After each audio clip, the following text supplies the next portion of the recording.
साथियों, सबसे पहले आप सबसे क्षमा चाहता हूं। मैं जानता हूं कि आप लोग भी 2-3 दिन से बहुत ज़्यादा आप लोग परेशान चल रहे हैं और इस गर्मी में कई घंटों तक खड़े रहकर जानकारी सही प्राप्त कर देश की जनता को देने का आप लोग प्रयास कर रहे हैं।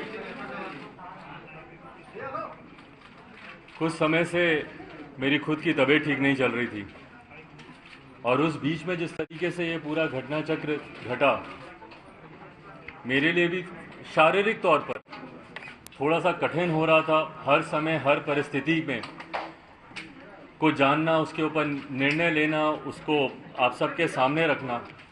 कई बार दवाई लेकर नहीं हिम्मत हो रही थी कि मैं खड़ा रह पाऊँ या ज़्यादा बातें कर पाऊँ। आज भी इसीलिए आप लोगों के सामने आया हूँ। आप लोग के सवालों का जवाब भी दूंगा। जो भी प्रश्न आपके मन में होंगे वो ज़रूर आप लोगों के सामने रखूंगा। पर इतना मैं ज़रूर कहूँगा कि मुझे नहीं लगता कि एक प्रेस कॉन्फ्रेंस में सारी बातें क्लियर होंगी। लड़ाई लंबी है, कई बार हम लोग की ऐसी मुलाकातें होंगी और समय समय पर जो भी आपके क्वेश्चंस होंगे, जो भी आपके प्रश्न होंगे या जो भी अपनी तरफ से मुझे लोक जनशक्ति पार्टी के पक्ष में जिन बातों को रखने की ज़रूरत होगी, वो समय समय पर आप लोगों के सामने आकर मैं उसको रखता रहूँगा।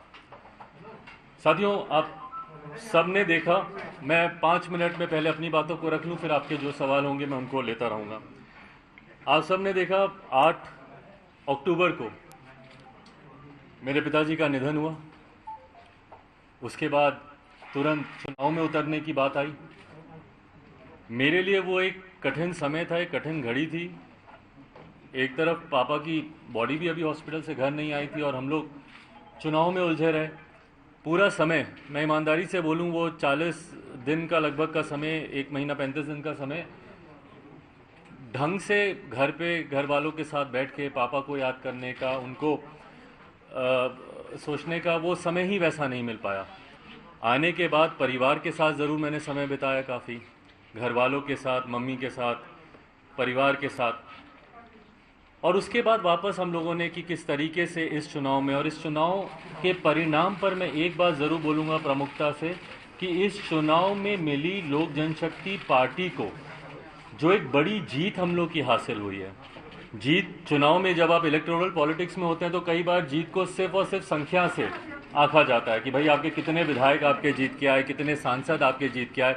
पर मेरे लिए भी एक बड़ी जीत थी जो लोक जनशक्ति पार्टी के बारे में कहा जाता था कि भैया 2%, 3%, 4% की पार्टी है, जहां हम लोगों ने लगभग 6% का मत प्रतिशत हम लोगों ने कंसोलिडेट किया। वहीं लगभग 25 लाख के करीब वोट लोक जनशक्ति पार्टी को मिले और जो जनता का अपार समर्थन हम लोग को मिला। और उससे भी सबसे बड़ी बात मुझे खुशी इस बात की है कि मैंने किसी भी परिस्थिति में, मैंने लोक जनशक्ति पार्टी ने, हम लोगों ने अपने मुद्दों, अपने सिद्धांतों से हम लोगों ने समझौता नहीं किया।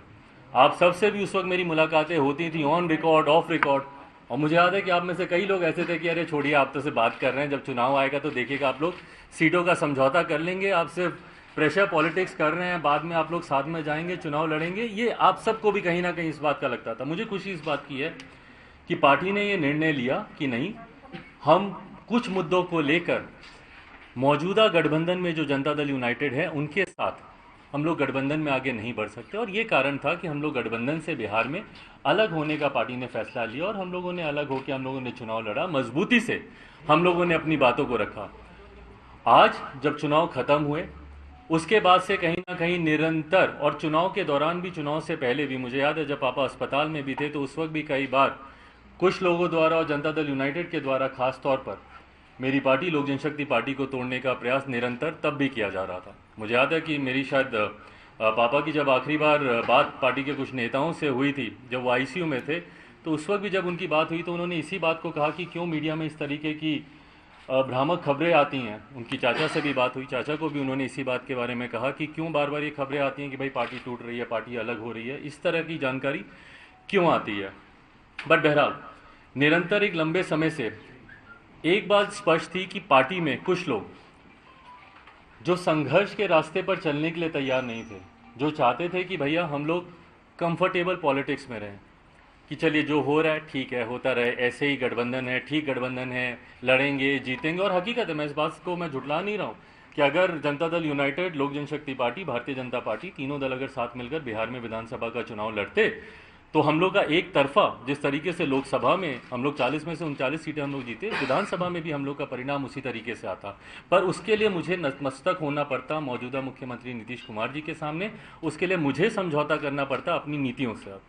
मैंने बिहारी फर्स्ट विजन डॉक्यूमेंट जो पूरे बिहार में हम लोगों ने घूमकर, हर एक जिले, हर एक प्रखंड में जाकर, वहाँ के लोगों से सुझाव लेकर जो हम लोगों ने तैयार किया था, उसको सम्मिलित करने से साफ इनकार कर दिया गया। किसी भी गठबंधन में एक नॉर्मल प्रैक्टिस रहा है कि आप कॉमन मिनिमम प्रोग्राम आप ड्राफ्ट करते हैं, साझा न्यूनतम कार्यक्रम के हिसाब से सरकार चलती है। और मेरा भरोसा नहीं था कि भैया आपका साथ निश्चय बिहार में विकास कर सकते हैं। और मुझे लगता है कि हर वो व्यक्ति जिसको बिहार से प्यार है, बिहारियों से प्यार है, बिहार के युवाओं से प्यार है, अपने समाज से प्यार है, हर वर्ग के समाज से प्यार है, जो व्यक्ति बिहार से प्यार करता हो वो शायद अपनी बातों को इतनी प्रमुखता से रखता है जितनी प्रमुखता से मैंने रखा। और उसके सामने ना मैं झुका, ना मैंने किसी तरीके का मैंने समझौता किया। और अपने विश्वास पर, मेरी पार्टी के पूरे समर्थन के साथ मैंने चुनाव लड़ा। बट हाँ, जैसा मैंने कहा कि कुछ लोग संघर्ष के रास्ते पर चलने के लिए तैयार नहीं थे। उन लोगों ने उस वक्त भी, उस चुनाव के दौरान भी, जिसमें मुझे दुख के साथ कहना पड़ता, बट मेरे चाचा खुद, उन्होंने चुनाव प्रचार में उस वक्त कोई भूमिका नहीं निभाई। मेरी पार्टी के कई और सांसद जो अपने व्यक्तिगत चुनाव में, वीना जी वैशाली, वो अपने सुपुत्री उनके चुनाव लड़ रही थी, वो उसमें व्यस्त थी। कैसर साहब का क्या ही कहना, उनके तो सुपुत्र खुद दूसरे गठबंधन से चुनाव लड़ रहे थे, वो उसमें व्यस्त थे। कई पार्टी के और नेता, मेरे छोटे भाई जब समस्तीपुर में मेरे दूसरे भाई चुनाव लड़ रहे थे, उनके चुनाव में व्यस्त थे।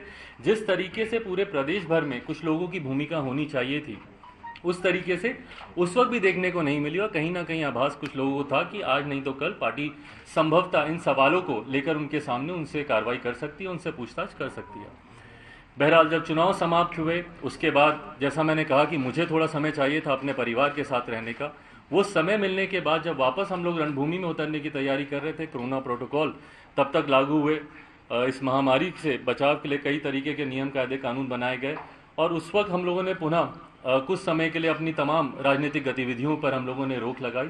और उसके फिर तुरंत बाद मुझे टाइफाइड हुआ और संजोग ऐसा कि इस बार हालत इतनी ज़्यादा ख़राब हुई कि लगभग 40 दिन से ज़्यादा का समय मुझे लगा अपने आप को बेहतर स्थिति में लाने के लिए। अभी भी रिकवरिंग में ही हूँ, पूरी तरीके से रिकवर नहीं हो पाया हूँ, पर वो समय ज़रूर लगा। और तब तक दुख मुझे इस बात का है कि जब मैं बीमार था, जब मैं बिस्तर पे था, उस वक्त मेरे पीठ पीछे जिस तरीके से ये पूरा षड्यंत्र रचा गया, इस बात का मुझे दुख है कि अगर किसी को भी कोई भी तकलीफ होती, और जबकि मैंने निरंतर प्रयास किया अपने चाचा से संपर्क साधने का, उनसे बात करने का, चुनाव के बाद से लगातार मैंने कोशिश की कि मैं उनसे बात करूं, अगर किसी तरीके की कोई समस्या है या उनको अगर किसी तरीके की बातें मेरे सामने रखनी हो। और ये संपर्क नहीं होने के बाद, ये संवादहीनता आने के बाद, मैंने स्वतः अपनी तरफ से, मैंने होली के दिन, क्योंकि वो दिन मेरे लिए एक कठिन दिन था, आप सब ने अनुभव किया कि जब पापा रहते थे तो किस तरीके से हम लोग घर पर होली मनाते थे। पर उस दिन ना सिर्फ पापा के नहीं रहने की वजह से ना सिर्फ होली फीकी थी, बल्कि उस दिन मेरे साथ परिवार के भी लोग नहीं थे, चाचा नहीं थे, कोई नहीं था।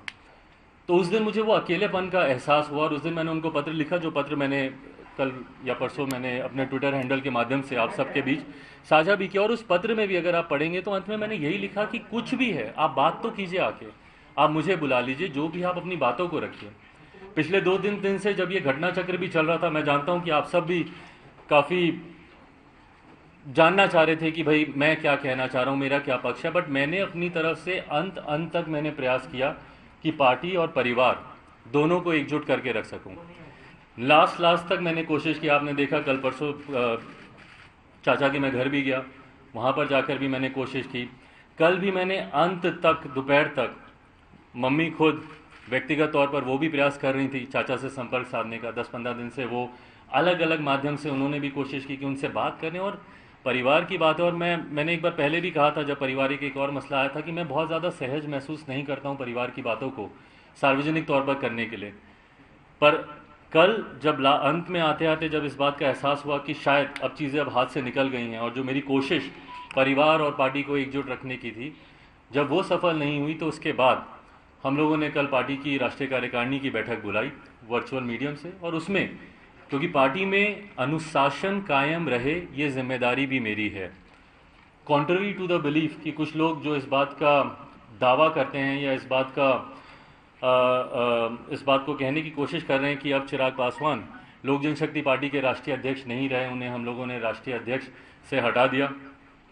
मैं आप सबके माध्यम से पार्टी के संविधान की जानकारी संक्षेप में आप लोग के समक्ष रखना चाहता हूं। मेरे साथ पार्टी के संविधान के निर्माताओं में से जो अहम भूमिका निभाने वाले पार्टी के हमारे सेक्रेटरी जनरल जनाब अब्दुल खालिक साहब मौजूद हैं, AK वाजपेयी साहब मौजूद हैं, जिन्होंने लीगली इस संविधान को ड्राफ्ट करने में एक अहम भूमिका निभाई है। तो संविधान के अनुसार जो ये दावे किए जा रहे हैं, जिस तरीके से कहा जा रहा है कि नहीं उनको हमने राष्ट्रीय अध्यक्ष के पद से हम लोगों ने उनको हटा दिया, या फिर पार्लियामेंट में संसदीय दल का नेता बनना। भाई अगर आप मुझे कहते तो मैं खुशी खुशी में आपको बनाता संसदीय दल का नेता, मुझे कोई इसमें दिक्कत नहीं थी। मैं तो चाहता हूं कि भैया आप आएँ और पार्टी की भूमिका बढ़ चढ़ कर निभाएं। मैं चाहता हूं कि सदन में ज़्यादा से ज़्यादा हर एक विषय पर पापा ने जिस तरीके से विश्वास करके, जिस तरीके से संसदीय बोर्ड ने मुझ पर विश्वास रख के मुझे संसदीय दल का नेता बनाया था, मुझे खुशी है कि हर उस मुद्दे पर धारा 370 की बात हो, ट्रिपल तलाक की बात हो, जितने भी राम मंदिर की बात हो, जितने भी ऐसे मुद्दे हैं, निरंतर मजबूती से मैं सदन में अपनी बातों को मैं रखता रहा। मैं चाहूँगा कि भविष्य में भी ये रहे।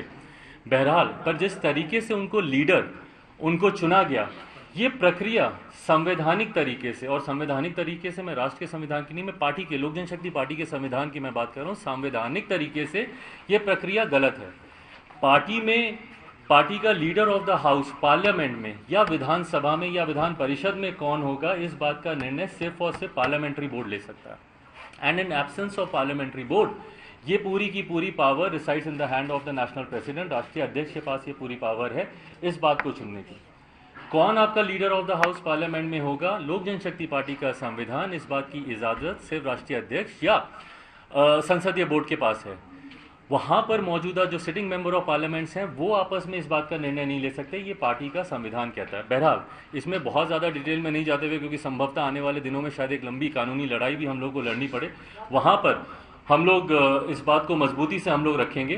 बट आज आप लोग की जानकारी में सिर्फ मैं इन बातों को देना चाह रहा हूँ कि जिस तरीके से पोर्ट्रे किया जा रहा है, मैं सामने इसलिए नहीं आ रहा था या अपनी बातों को, क्योंकि आज हम लोग दिन भर एक लंबे समय तक हम लोगों ने लीगल ओपिनियंस, क्या क्या इसमें कॉन्स्टिट्यूशन के आधार पर क्या क्या चीज़ें हैं, सुबह से लंबे समय से हम लोग की बैठकें चल रही थी, तमाम इन जानकारियों को हम लोग एक दूसरे के साथ हम लोग साझा कर रहे थे।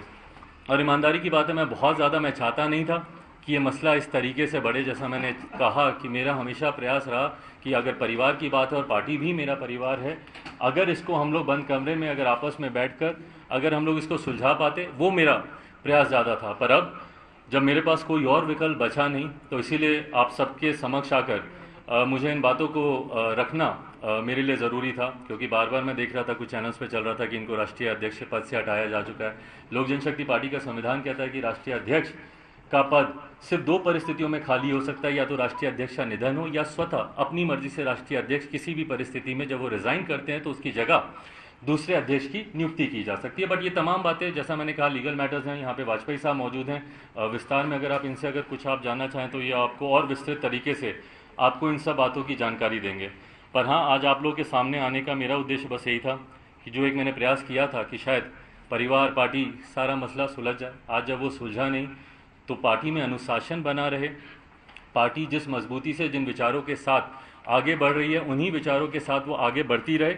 इसके लिए ज़रूरी था कि मैं अपनी बातों को आप सबके माध्यम से, मेरे जितने समर्थक हैं या लोक जनशक्ति पार्टी में जितने लोग विश्वास रखते हैं, हमारी पार्टी के तमाम पदाधिकारी, कल भी मुझे खुशी है कि जब राष्ट्रीय कार्यकारिणी की जब बैठक हुई तो उस वक्त भी हमने सारे पदाधिकारियों ने जिस मजबूती से पार्टी के पक्ष में अपनी बातों को रखा, पार्टी को आगे लेकर जाने के लिए रखा, पार्टी को मजबूती प्रदान करने के लिए रखा, उस दिशा में मैं अपने पार्टी के तमाम साथियों के साथ, तमाम पदाधिकारियों के साथ, नेशनल बॉडी के हों, स्टेट बॉडी के हों, स्टेट प्रेसिडेंट्स हों, विभिन्न प्रकोष्ठों के अध्यक्ष हों, हमारी जिला समिति के पदाधिकारी हों, जिला अध्यक्ष हों, उन सब की सहमति और मजबूती के साथ आने वाले समय में लोक जनशक्ति पार्टी मजबूती से इस लड़ाई को लड़ने के लिए तैयार है।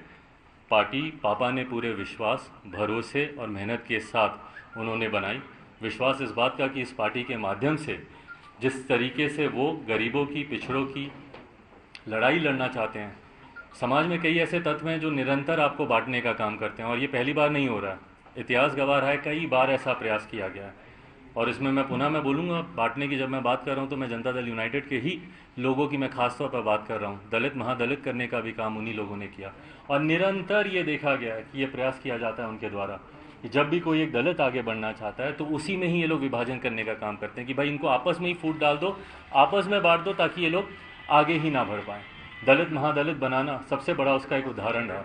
तो निरंतर ये बांटने और राज करने की रणनीति इन लोगों के द्वारा अपनाई जाती है। पर जैसा मैंने कहा कि मैं रामविलास पासवान का बेटा हूँ, मैं एक शेर का बेटा हूँ।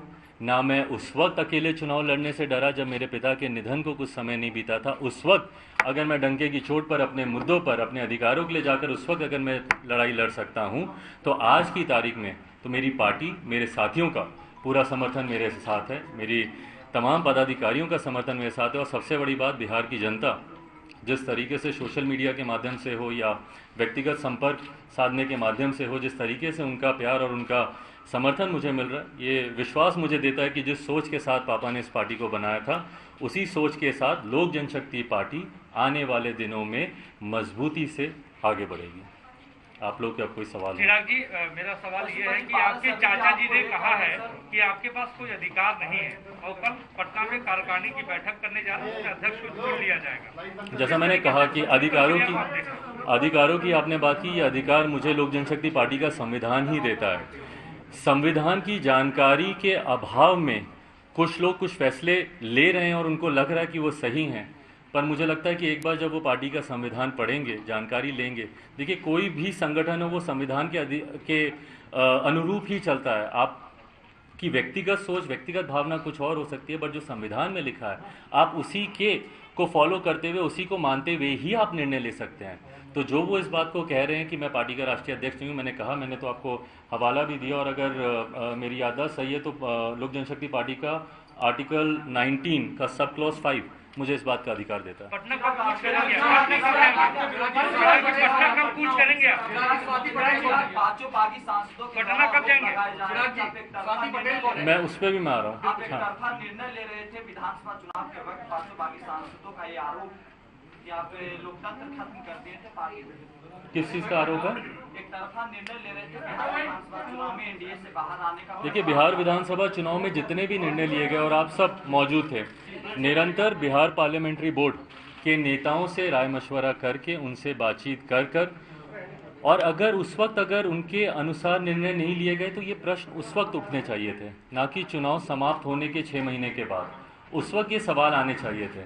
उस वक्त जो आपकी सहमति थी, उस वक्त आपको लगा कि शायद यही सही है, या जिस तरीके से पार्टी के तमाम पदाधिकारियों का, तमाम पार्टी के कैडर का जिस तरीके से उस वक्त उस निर्णय में उनका समर्थन था, तो अगर किसी को आपत्ति थी तो उस वक्त उनको आपत्ति रखनी चाहिए थी।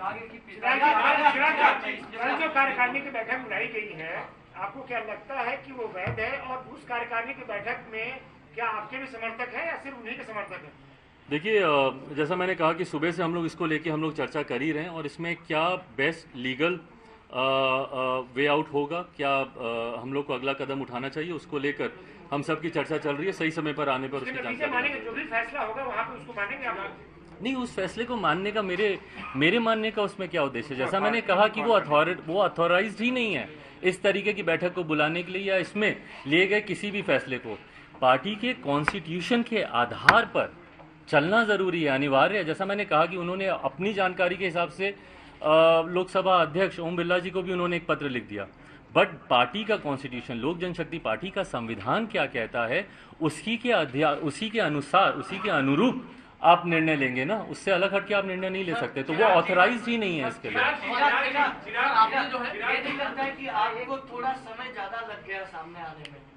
भाई थोड़ी सी उसके लिए मैं क्षमा चाहूंगा, मेरी शारीरिक परिस्थिति के लिए मैं चाहूंगा कि आप उसमें थोड़ा सा मेरा साथ दें। मैं अभी भी बहुत ज़्यादा बोल पाऊँ, आपको भी शायद कहीं ना कहीं एहसास होगा, नहीं तो मैं अभी एक बार शुरू करता हूँ तो थोड़ा ज़्यादा बोल जाता हूँ, पर अभी भी उतनी हिम्मत नहीं आ पा रही है, तो वो एक कारण जरूर है। आपने पूरी जो कहा कि जेडीयू की तोड़फोड़ कर रहा है, इस बार देखा जा रहा है कि बीजेपी का भी शायद एक किसी तरह से छोटा हाथ है।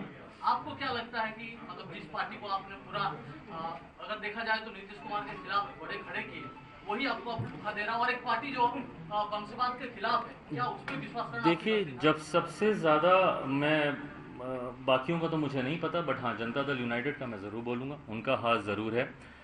और सबसे बड़ी बात, पहले तो ये मेरा इंटरनल मैटर है, ये मेरी पार्टी का मैटर है। जब आपको अपने ही धोखा देते तो फिर आप बाहर वालों पे आप क्या उंगली उठाएं?